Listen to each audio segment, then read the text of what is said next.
ગુજરાત રાજ્યના વિશાળ ખેલ મહાકુંભ 2025 અંતર્ગત આયોજિત ઝોન લેવલ કબડ્ડી અને ખોખો સ્પર્ધાઓનું ઉદ્ઘાટન આજે સુરતના મેયર દક્ષેશભાઈ માવાણીએ કર્યું.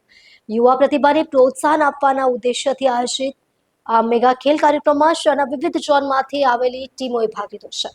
આ અવસરે મેયર દક્ષેશ માવાણીએ ખેલાડીઓને સંબોધિત કરતા કહ્યું કે ખેલ મહાકુંભ એ રાજ્ય સરકારની યુવાઓને રમતગમત તરફ પ્રેરિત કરવાની એક મહત્વાકાંક્ષી યોજના છે. આવી સ્પર્ધાઓ દ્વારા યુવા પેઢીમાં શિસ્ત, ટીમ વર્ક અને સ્પર્ધાત્મક ભાવનાનો વિકાસ થાય છે. સુરતના યુવાનોએ હંમેશા દરેક ક્ષેત્રે શહેરનું નામ રોશન કર્યું છે અને મને વિશ્વાસ છે કે આ ખેલ મહાકુંભમાં પણ તમે તમારી પ્રતિભાનો લોહો મનાવશો.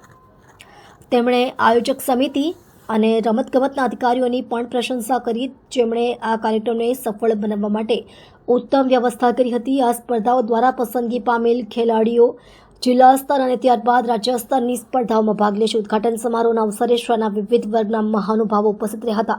આ કાર્યક્રમમાં ઉત્સાહી યુવા ખેલાડીઓ, તેમના પ્રશિક્ષકો અને રમતગમતના શોખીનોની મોટી સંખ્યામાં હાજરી રહી, જેમણે સ્પર્ધાની શરૂઆતનો જોશપૂર્વક સ્વાગત કર્યું.